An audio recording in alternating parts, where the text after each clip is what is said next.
What's up, everybody, And and welcome to the action. Oh, you sons of bitches. You cut me off. I was gonna have My to bad, edit bro, that, my but I'm just bad. gonna leave it. I'm leaving it. You guys just heard the intro. What's up? Welcome to the Better Together podcast. I am your host, Corey. I am here with MJ and Cassidy. Gentlemen, how are we today? What's up? What's up? What up, playa? Not much. I am good today. Good, me too. Good I'm day. well. I'm well. Yeah, I'm good. What's that? I was just talking to somebody I was talking to one of our members, Gina Donnelly, the other day. I hadn't seen her in a while. She's like, "How are you?" And I was like, "Good." And then I always had this person that would reprimand me that you're not supposed to say good, you're supposed to say well. Right. And then we both concluded that we're like, fuck it. If we're good, we can say we're good. Like, I'm Yeah. good. Are you good? She's like, yeah, I'm good. In her Brooklyn, yeah, I'm good. We can be good. good. Good. We're good. Yeah, So I'm good. yeah, Not well. good. Good. I'm glad we got past that. This podcast has made another evolution now. Yep. Yeah. All right. So today, here's what we're discussing. We are discussing habits, why they are important, and how to make them or break them. So we're gonna do the traditional framework: 3 thoughts, 2 myths, 1 question, and a go or an action step for you guys to follow on at home to make some impact on yourselves and in your lives. And we'll just go ahead and kick it right off the bat with some thoughts. So why don't you guys jump in here? Not it. Oh, I guess I'll go. So yeah, habits. Boy, it's such a thing, especially if you grow up in an athletic kind of environment. Habits become part of your everyday life. So me growing up, I was a ski racer when I was younger. And then from there, I was fortunate to be able to play football in high school and college and a little bit after.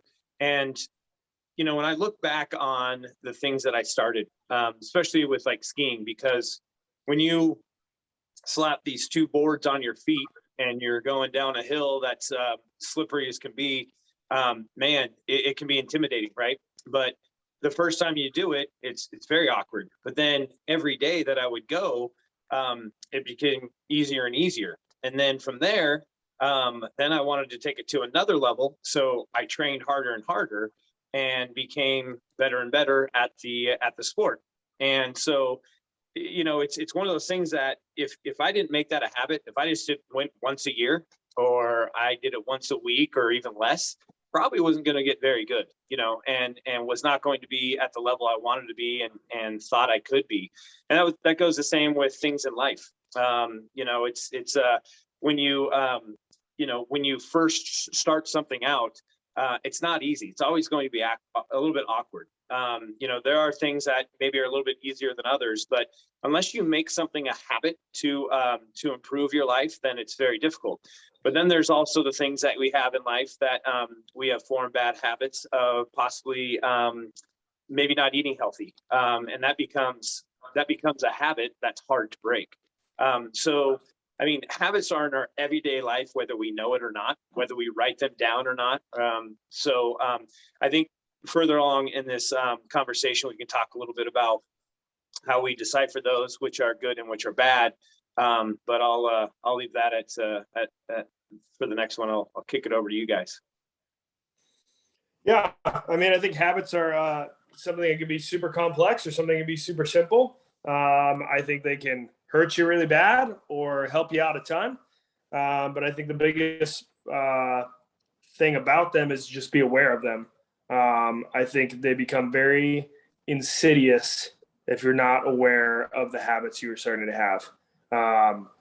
That's kind of my general thought on it. But they can be extremely impactful and honestly very simple to implement. It's weird how simple they can be to implement and then how impactful that one little thing is, or those 1 to 3 little things are, how much impact that can make later down the stream, especially when you're taking in the time variable for how long you've done them. Agreed. I think generally speaking, habits are one of those things that everybody understands, but I feel that very few appreciate the power that they contain in our lives. I equate it to like nutrition and getting in shape. Like everybody knows that nutrition is like the godfather pillar of making or breaking any sort of result that you have, right? But so many look to other places for solutions and answers to like the godfather principle that's right there. And a lot of times it's because it's just fucking hard and people like don't like doing things that are hard, right? And I look at habits in the same light. Like, show me your habits, I'll show you your future. Like, period. Yeah. And so I think habits, although everybody conceptually gets it that like they matter, I just don't think most people give habits the weighted consideration that they deserve with respect to like what we do and don't have in our life, regardless of what lane we're talking about in our version of holistic health. Like with fitness, with finances, with relationships, we're all byproducts of our habits. And as we go through these myths and these questions, I think we'll get into the process of if we really believe that, what should we do and where do we go and where do we start, etc. But they're incredibly powerful for both the constructive and destructive elements in our lives. Yeah. Period. Yin and yang. For sure. 100%. Cool. So we're going to jump into myth number 1 here. Myth number 1 would be that you have to go big or you have to go all in, like an extreme of some sort, right? So say I wake up one morning, I'm like, you know what? Because we're a fitness podcast, I want to lose 30 pounds. I need to implement all of these habits. I need to walk 10,000 steps a day, no more soda at all. I'm going to eat all whole foods. I'm only going to eat 3 meals a day, and I'm going to work out 5 times a week, and I'm going to sleep 8 hours a night. You're like, whoa, dude, bump the brakes. You're going to last one day, and then you're going to miss one of those, and you're going to feel like a failure, and then now you're back in this cycle. So let's break down why that is a myth and why you don't need to go big or all in. I'll take the lead on this one, and I'm going to steal some shit from, because that's usually what I do with these things that I just learn, put on my white belt, and try and learn from people a lot smarter than I that have really dug into this stuff. And I think collectively as a community, one of the books that we've read and an author we cite often is James Clear and his Atomic Habits book. And his whole book is antithetical to that mythical statement in a good way. And really what he breaks down in that book is that the best way, or one of the best ways to approach habits with creating new ones and getting rid of old ones is on an atomic level, not atomic like big, but atomic as in small, like add like small things. And that small behaviors done over time in little areas end up resulting in big net compounded interest. Right. And the one example of that in like a financial space is like people, you ask anybody, hey, would you like more money? Would you want more money? They go, yeah. Okay, well, there's not going to be like one thing like a lottery to just give you this huge lump sum of money. It's going to be probably an accumulation of little things that you've done in little areas of saving more than you're consuming, right? Putting in more with deposits than withdrawals, literally, into your bank accounts and or areas, and increasing revenue stream here and over time. And what happens is that curve goes up and up and up. And then you receive literally compounded interest. And then once you start hitting these tipping points, it gets bigger and bigger and bigger, but it's a net effect of small things. So to the point, Corey, that you have to find either a bunch of things or like one big thing. All the research, all the behaviorists that are smarter than us have gone through and said, you're missing it. You should look at your life. You should take inventory, and little changes over time add up to be big, big things. The little things are the big things. Right. Yeah. I also look at this as just setting yourself up for success versus failure. Yeah. So when we're looking at my previous example of adding in 8 giant steps to change and habits to make, like you are drastically stacking the odds against you for you to fail, get discouraged, and go back to where you originally were. Now, at 1 out of every, 1%ers might be able to make those switch and just be dialed in and hold it and run with it for a really long time. Chances are that's not you. It's so much better and more fulfilling to just be like, you know what? I'm going to walk 10,000 steps every day. Or like, I don't even care about how many steps. I'm just going to walk for 10 minutes after breakfast, lunch, and dinner. And I'm just going to do that. Yeah. And then what happens is it's that snowball effect. So kind of like you said, MJ, it's like over time, you're making these little gains. Well, it also goes like that with momentum too. You start to get this momentum effect where you do it day 1. You do it day 2, day 3, day 4, and you're like, dude, I am doing this. Like now it is a habit. And now you're consciously like just deciding every day to do it. And then you can add in another little one. Okay, now I'm only going to drink 1 soda instead of 3 sodas. Right. And then you stick with that for a little bit and you gain more momentum. And then over time, you're just going to start seeing all this compile and you're going to see the net effect and result of that, which is change. Right. Yeah. And to quote another person that I listen to quite a bit, Rob Dial, is basically the 1% change a day, right? So if you make 1% change or a habit that's going to improve you, you're 365% changed over a year. Now you're not going to see that one day, right? You're going to see it over. It's like, hey, I'm going to go and get in shape. Well, I'm going to do 1 push-up and be better. No, if you do 1 push-up for 365 days, you'll probably be a little better. And it's not like one person died of having 1 cheeseburger.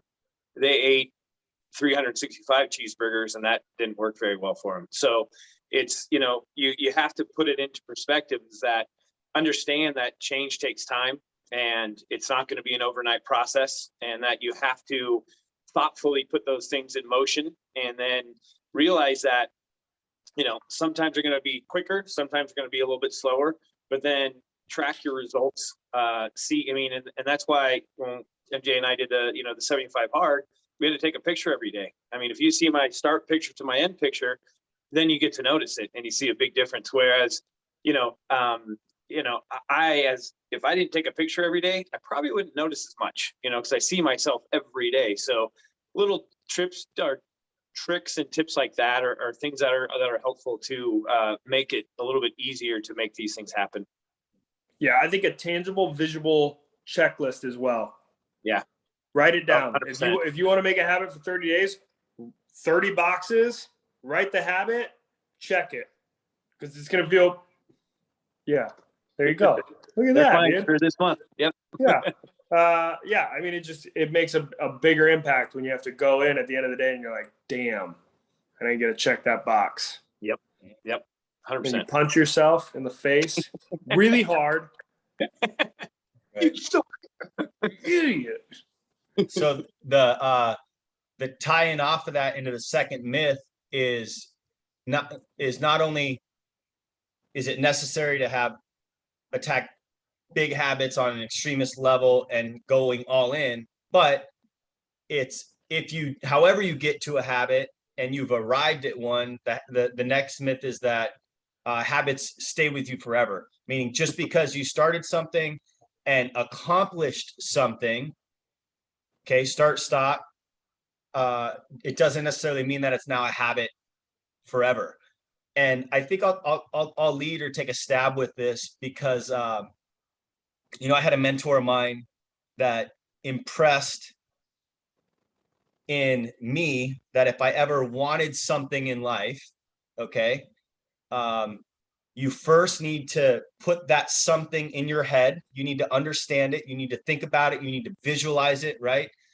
Very Napoleon Hill-esque type thought process, no pun intended, anything a man can conceive and believe he can achieve type stuff. So you put it in your head.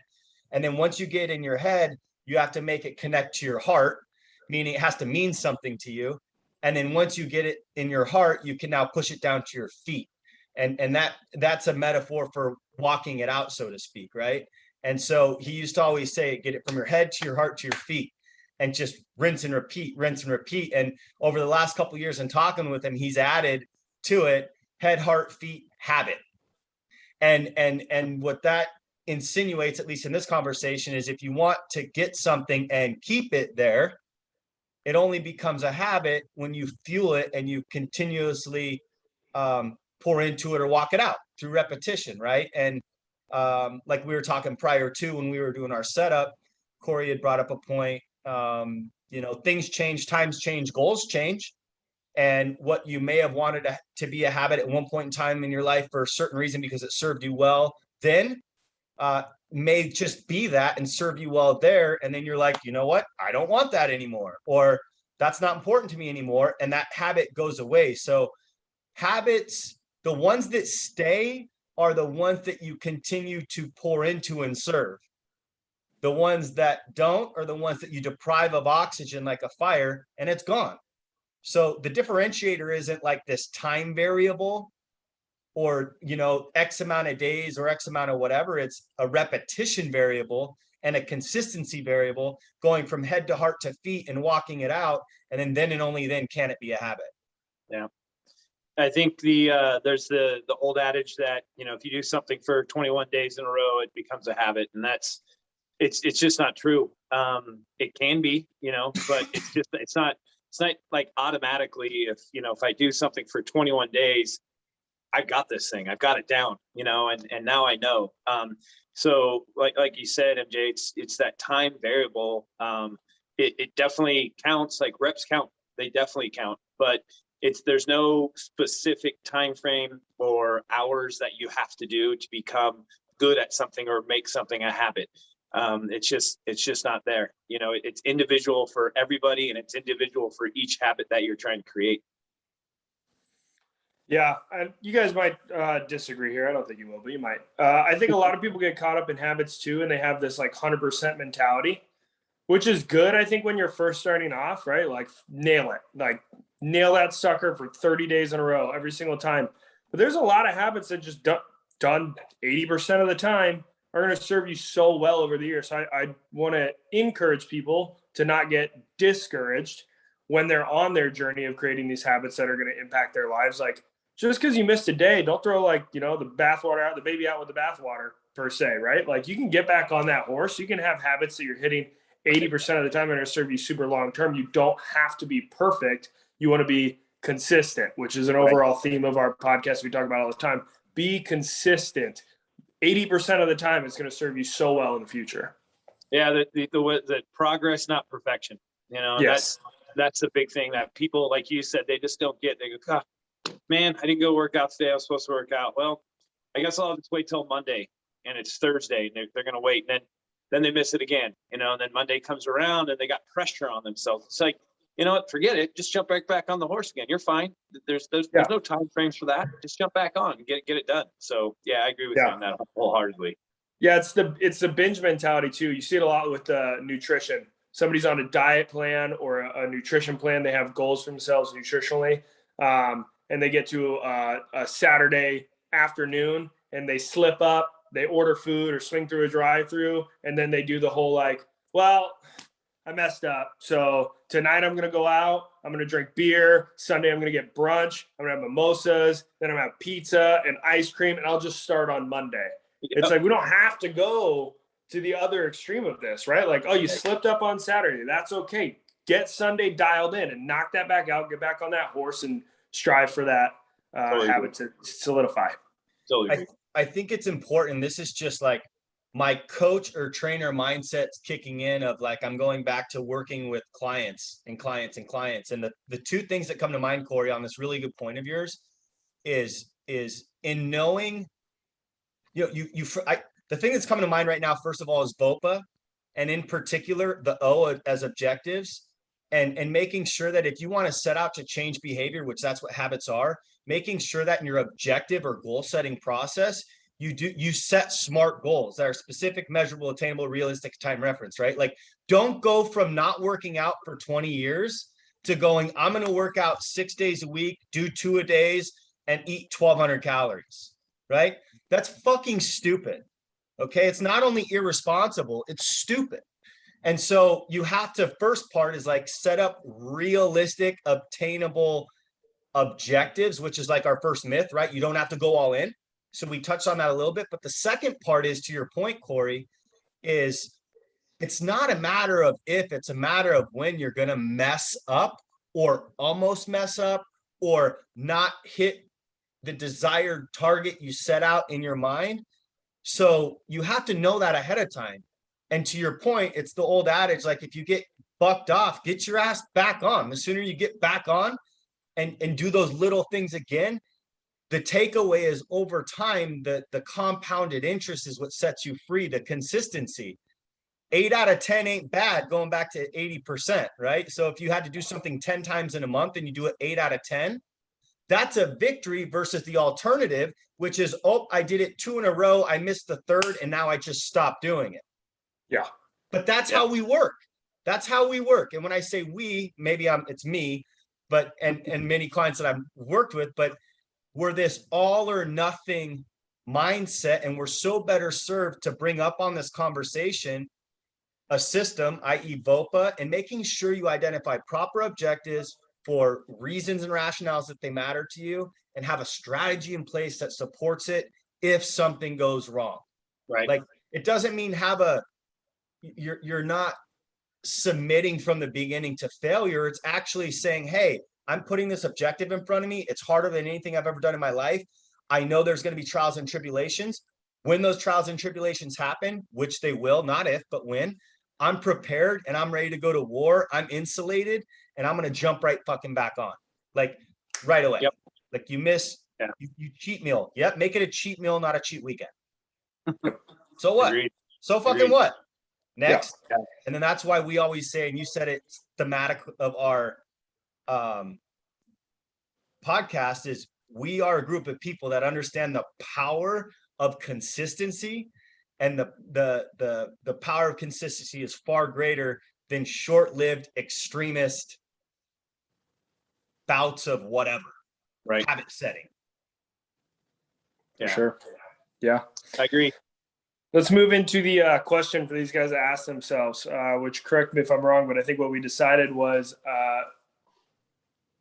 to have yourself discern the good and bad habits in your life. Take inventory of the good and the bad habits in your life. Which ones are serving you well, that are moving you closer towards your goal? Which ones are poorly serving you and are that insidious habit that is slowly but surely pulling you back from where you want to be in 30 days, a year, 2 years, 10 years, et cetera, down the road? Yeah. And I mean, I think, and you mentioned this earlier, Corey, is that you take inventory on, a day or maybe 2 or 3 in your life, and write down from beginning of the day until the time you go to bed, what you did during that day. And then you can really look at, okay, what did I do during this day that was positive and got me closer to my goal? And what did I do that wasn't positive and didn't get me anywhere near my goal? Now that being said, we're humans, right? We don't need to live in a militaristic format where our day is completely filled with things that are of worth. We can't have times when we spend 15 minutes and check out Instagram or get on the news or watch a YouTube video that, is just, a bunch of people having fun. That's okay too. But if you find yourself not reaching goals, or you find yourself doing things that, that just aren't positive for you, if you take that inventory, like 2 or 3 days, you're going to find out areas that you can really start planning your life around and planning your days around, and saying, okay, you know what, instead of that 15 minutes of me just doing, watching YouTube videos, I'm going to go take a 15-minute walk and listen to a cool podcast, and go see what's out there and learn something today instead of that. And, or maybe I do that every other day, whatever it is. It'll teach you what you're missing and areas that you can fill in the gaps with reaching those goals quicker and sooner in your life. For sure. So I think our overall action step there is take inventory over a day of habits. If you want to take it a step further, take it over 3 days or something like that. Write them down And then next to that habit, so like one column of your habits, the other column to the right of it, right if that is a good or a bad habit. So something you want to keep or something you want to take away. Like we said in the podcast, don't go through with a list of 36 habits and be like, okay, cool, I'm eliminating all of these bad ones. I'm going to replace all of them with good ones. Right? Like pick a top one or two, erase one bad habit, add in one good habit. Just that switch right there you're doubling down on is going to create a lot of momentum for you. And then another thing that you brought up, Cassidy, kind of, you said militaristic and not having our day filled with time, but it throws me back to my boy Jocko Willink, discipline equals freedom, which is a lot of these people are scared. Like, I don't want to be the person that wakes up and has this list of everything that I have to do and when I do it and blah, blah. I'm not necessarily saying that, but if you have structure to your day and you're organized and you know what you need to do when you wake up, you are saving yourself time by being disciplined, and that is going to give you freedom. You're not waking up in the morning, spinning your wheels, spending 30 minutes doing this on your phone down in blue light. You wake up, you know what to do, you get your day started, and now you have so much more freedom to go and attack the goals that you want and to be able to do fun things outside of that goal list. Right. Yeah, I tend to subscribe to your thought process on that more, Corey, in that if you want something in your life that you don't currently have, or if you're tired of something being in your life that you currently have, okay. And right now the topic is habits. Like, I want this good habit because I know those habits will lead to this, and I want to get rid of these bad ones because I know it's leading to that. Then here's the fucking news flash. Okay. Nothing changes when nothing changes. Okay. So like, everybody has to do whatever they have to do to change their behavior. And if it's writing down and prioritizing and taking a militaristic approach, and that's what you have to do it, to hold yourself accountable and have a calendar and check boxes, then that's what you get to do. If you want something different, that's what you get to do. Not that you have to do it. That's what you get to do it. Going back to the dichotomy with like discipline equals freedom, the mindset of like, you get to live a life of discipline. You get to, heaven forbid, delight in discipline. And that word, I'm shocked that it just hasn't come up in this topic, which is habits, because in my opinion, when it comes back full circle to this topic of this is like making and breaking habits. If I were to say, what's the one thing that makes good habits and gets rid of bad ones, it's discipline. So I think actionably, everybody, after they take inventory, and it's a great thing. And I would encourage, if they're going to do the 3-day thing, I've always said, like, do 2 weekdays and 1 weekend day, or 2 weekend days or 1 week, or like a work day and a non-work day. Find your 2 days because they're just different with how you live your life. Write those things down, and then have a conversation with yourself and be honest. Like, who am I? Where do I tend to go? What steers me wrong and what steers me right? And then start formulating, to our point here, a plan, and go as far as you need to go to change your behavior over time, repetitiously. No different than like nutrition. Everybody goes, well, I don't want to count calories, and I don't want to have to weigh my food, and I don't want to have to. Well, nobody wants to have to do that. But if that's what it has to be done for you, I'm going to raise my hand and say, I know it's going to be uncomfortable. I know it's going to suck. I know it's not going to feel good. And I know it's going to take a tremendous amount of discipline and willpower. But that discipline and willpower, by making that promise to yourself and then keeping it to yourself, will pay more dividends in your life that you've ever experienced in your life. I'm going to shove your fucking face right into that scale, and go, if that's the medicine you need, eat that medicine.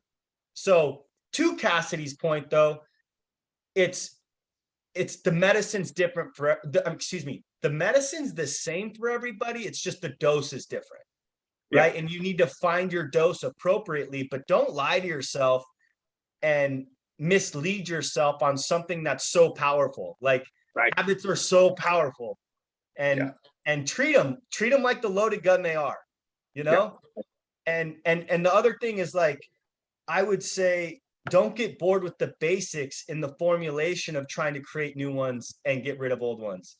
Corey, you opened by saying it can be a super complex subject or it could be a super simple subject. Like, however you want to approach it, I would encourage everybody to keep it as basic as possible, knowing that we've submitted and taken a position that little things done over time win and create habits and starve your bad ones. Like, that's a spirit that should be embraced. So like, if you like an old school pen and paper and you want to check boxes, like, do that. If you want to set up an Excel spreadsheet and whatever else, and that's cool, but habits at their root are thoughts that become words, and those words become actions. Those actions become habits. Those habits become character. That character leads to our destiny. It all starts here, then here, talking, then writing down. So as long as you understand this, you can really get basic on it. And then where the rubber meets the road is like the accountability on the consistency. And if we miss, speaking of accountability, I know we're going longer. Speaking of accountability, get a buddy. So much easier with a buddy. Me and you do this for 30 days. Let's go. Yep. Text them every day. Did you do it? Yes or no? Just having that accountability, that person to report to, is going to be a game changer as well. Yes, amen. sir. Forever and ever, amen. Couldn't agree more. Your buddy. Is that it? I think that's it. Is that our habit podcast? I think we threw a lot at them. Yeah. We could probably do like 4 more podcasts just on habits, but yeah, this is man. This topic and these types of topics are I love them just because I love being a student of this stuff, and the more we're exposed to it and talk about it, it helps keep my life and lens in perspective. But this is one of those podcasts I would hope somebody, if they're looking to make a change in creating new or getting rid of bad, watch this thing 2 or 3 times, listen to it 2 or 3 times, journal on it, write some notes down, and start with something small. This would be one that you should share too. Yeah. Reach out if you need help with any of it, reach out to us. I mean, we are accessible anytime. We'll take the time to help you with the ways we've done it, and and also share failures at areas that we had pitfalls, and how do we get back out of those pitfalls and get back on track. Yeah, for sure. All right, kids. Cool. Thanks, gents. Appreciate it. Good work. Love you long time. See you next week. Ready? Cut. Break.